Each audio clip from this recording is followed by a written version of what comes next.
Alors on en vient à l'édito d'Yves Tréhard. Alors Yves, ce matin, vous avez un conseil pour Jean-François Copé: arrêtez les pains au chocolat.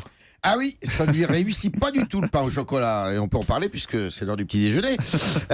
Il est proche de l'indigestion, notre Jean-François Copé. Il dit avoir un problème avec les CGT. Je pense qu'il a beaucoup plus de problèmes avec le pain au chocolat.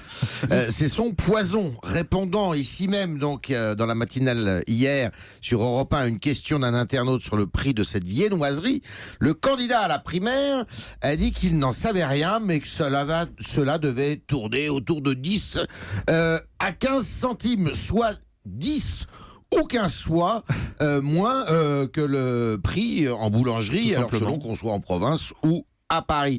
Déjà, en 2012, Jean-François Copé, c'est pour ça que la question lui était posée, avait provoqué une polémique chez les bien-pensants en racontant l'histoire d'un jeune qui s'était fait arracher son pain au chocolat par des musulmans, des rigoristes, à la sortie d'une école et qui reprochaient à ce gamin de manger alors qu'on ne mange pas au ramadan. Histoire fantaisiste, limite raciste d'ailleurs, selon les détracteurs de Copé, qui n'a pas que des amis, et ça on le sait aussi. Alors au-delà de l'anecdote, Yves, que retenir de cette histoire? Que le pain au chocolat est à Copé ce que le sparadrap est au capitaine Haddock. Il lui restera collé à la peau, comme le prix du ticket de métro à Nathalie Kosciusko-Morizet, ou le CDD à Myriam El Khomri, la ministre du Travail, qui ne savait pas combien de fois on pouvait renouveler un CDD. Une histoire de mètres carrés de Bruno Le Maire, enfin des choses de là.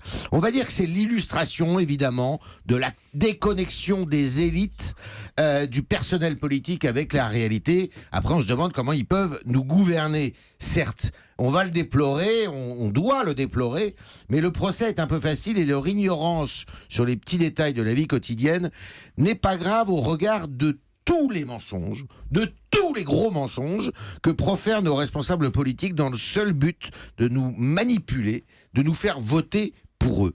Le plus gros de ces mensonges étant les promesses, et là, Dieu sait si on sait de quoi on parle en ce moment, qu'ils savent ne pas pouvoir tenir, les projets impossibles à appliquer, les réformes infaisables qu'ils nous proposent en période de campagne électorale.